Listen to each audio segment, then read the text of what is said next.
बड़ी बहन की शादी हो और अगर उसकी कोई छोटी बहन हो तो वो अपने दीदी के हस्बैंड को जीजा कहेगी। और जो जीजा साली के रिश्ता होते हैं दोस्तों, ये सभी को पता है कैसे होते हैं। तो दोस्तों यहाँ पे एक जीजा ने वो रिश्ते को खत्म करने की कोशिश की। कहीं न कहीं जीजा ने अपनी साली के साथ सारी हैवानियत की हदें पार कर दी। और इतना ही नहीं दोस्तों, उसके छोटे भाई ने भी उसके साथ जबरन करने की कोशिश की। तो दोस्तों जो कहानी निकल कर आई एक लड़की की, वो वाकई सोचने वाली है। जय हिंद, नमस्कार दोस्तों, मैं अंकित सिंह। आज की जो सच्ची घटना मैं आपको सुनाने जा रहा हूँ, जो कि दोस्तों राजस्थान के धौलपुर की है। मार्च 2023 की दोस्तों ये घटना बताई जाती है। आपको बता दूं, एक लड़की की बात है यहाँ, उम्र 17 साल, नाम कविता।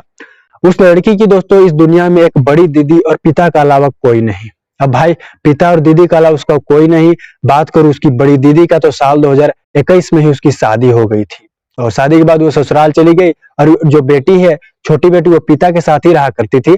और पिता बाहर की काम देखता। और दोस्तों इनके समय ऐसे ही बीत रहे थे। तो दोस्तों मार्च 2023 में 10 मार्च के आसपास बताया जाता है, उस पिता को किसी कारणवश किसी मुकदमे में पिता को जेल हो गई। अब पिता को जेल हो गई। अब बेटियां घर पर अकेले रहती थी। और इसके भी समय दोस्तों ऐसे ही बीतने लगे। कुछ दिन बीते और जिसके बाद इसके पास इसकी बड़ी दीदी और जीजा आते हैं एक दिन। और वे भी 1-2 दिन उसके साथ रहे। और जिसके बाद दोनों ने फैसला लिया, यानी दीदी और जीजा ने, और कहा कि तुम हमारे साथ चलो, हमारे घर पर ही रहोगे जब तक पिता जेल से नहीं छूट जाते।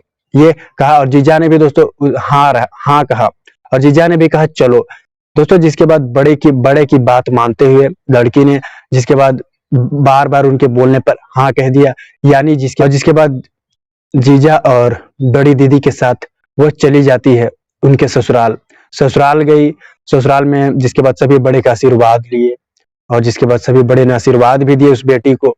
और जिसके बाद दोस्तों अब दीदी के साथ वो खुशी खुशी रहने लगी थी। समय बीत रहे थे भाई, वो दीदी के घर आई थी और दीदी के काम में हाथ बटाती थी। और जीजा की बात करूँ तो वह काम में निकल जाता अपना, और काम कर घर आता। और समय ऐसे ही बीत रहे थे दोस्तों। तो जीजा आपको बता दूं जहां बताया जाता है जानकारी के अनुसार, जो उसकी बड़ी दीदी हुआ किसी काम वर्ष किसी शहर गई हुई थी कुछ दिनों के लिए। और आपको पता तो जीजा एक दिन घर आता है काम कर देर रात। और जिसके बाद दोस्तों उसने साली को गलत अवस्था में पाया, मतलब देखा। और जिसके बाद उसकी नीयत खराब हो गई और उसने साली के साथ गलत करने की कोशिश की।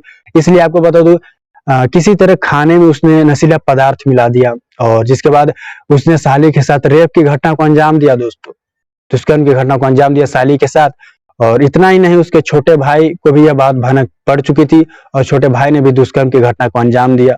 और उसके छोटे भाई ने भी दोस्तों अपने 2 दोस्तों को लेकर आया था। और छोटे भाई के दोस्तों ने भी लड़की के साथ कहीं न कहीं दोस्तों ज्यादती करने की कोशिश की। लड़की को जब होश आया दोस्तों, तो उसने भी जोर-जोर से विरोध करना शुरू कर दिया। लड़की को पूरी बात पता चल चुकी थी, उसके साथ क्या हो रहा है, क्या किया गया। तो दोस्तों विरोध करना शुरू कर दिया। आपको बता दूं, जिसके बाद जीजा और उसके भाई और उसके दोस्तों, ये कुल 3 से 4 लोग थे। और उधर लड़की अकेली थी, विरोध कर रही थी। और जिसके बाद इन लोगों का दोस्तों बात करूं तो ये शर्मसार कार्य करने के बाद इन लोगों का मन नहीं भरा। तो आपको पता है, तो दीदी के गैर मौजूदगी में इसकी छोटी बहन को ये कलकत्ता ले जाते हैं। और कलकत्ता के रेड लाइट एरिया, जिस फरोशी का जहाँ धंधा चलत है, वहां लड़की को ले जाके बेच दिया जाता है। अब लड़की को ये बेच देते हैं और वहां से वापस आ जाते हैं। वापस आ गए दोस्तों, समय बीत रहे थे। अब बड़ी दीदी इसकी घर आई और जिसके बाद पूछी अपनी बहन के बारे में। तो जीजा का जवाब था कि वो चली गई अपने घर चली गई। और जिसके बाद मामला खत्म हो गया। समय बीत रहे थे। अब दोस्तों मई के महीना में, आपको बता दो, मई 2023 में उसके पिता जेल से बाहर आते हैं। जेल से पिता बाहर आया और जिसके बाद उसने सबसे पहले अपनी बड़ी बेटी से कांटेक्ट किया। और जिसके बाद पता चला कि छोटी बेटी तो वो घर पर नहीं है, कोई पता नहीं है छोटी बेटी का। और दोस्तों जो बेटी को बेच दिया गया था कलकत्ता में, वो रह रही थी। और किसी तरह उसे भी भनक पड़ गई कि पिता जो है वो जेल से छूट गया है। और जिसके बाद वो किसी तरह वहां से उन चंगुल से निकली और भागी। और सबसे पहले वो अपने पिता के पास पहुंची। और पिता के पास पहुंचकर उसने सारी घटना, सारी कहानी के बारे में बता दिया, अपने जीजा और उसके भाइयों के करतूत के बारे में बता दिया। तो पिता के भी पैरों तले जमीन खिसक गया, पिता भी सोच में पड़ गया दोस्तों।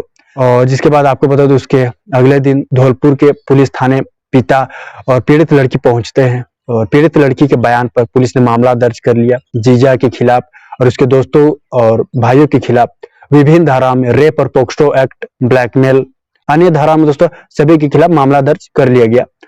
और जिसके बाद यहाँ से जेल भेज दिया गया। बड़ी बहन भी दोस्तों हैरान थी अपने पति की इस करतूत के बाद, और ये जिसके बाद आसपास के लोगों में आग की तरह ये बात फैल गई, और जिसने भी जाना ये वो हैरान रह गया, सोच में पड़ गया। तो दूसरे जो रिश्ते होते हैं दोस्तों, इस कदर शर्मसार कर दिए जाते हैं लोगों की तरफ से। इस घटना को किस तरह देखते हैं दोस्तों? ऐसे लोगों को कैसी सजा मिलनी चाहिए, आप अपनी राय जरूर दें। अभी के लिए इतना ही, अगली वीडियो में मुलाकात होगी सच्ची घटना के साथ। जय हिंद, जय भारत।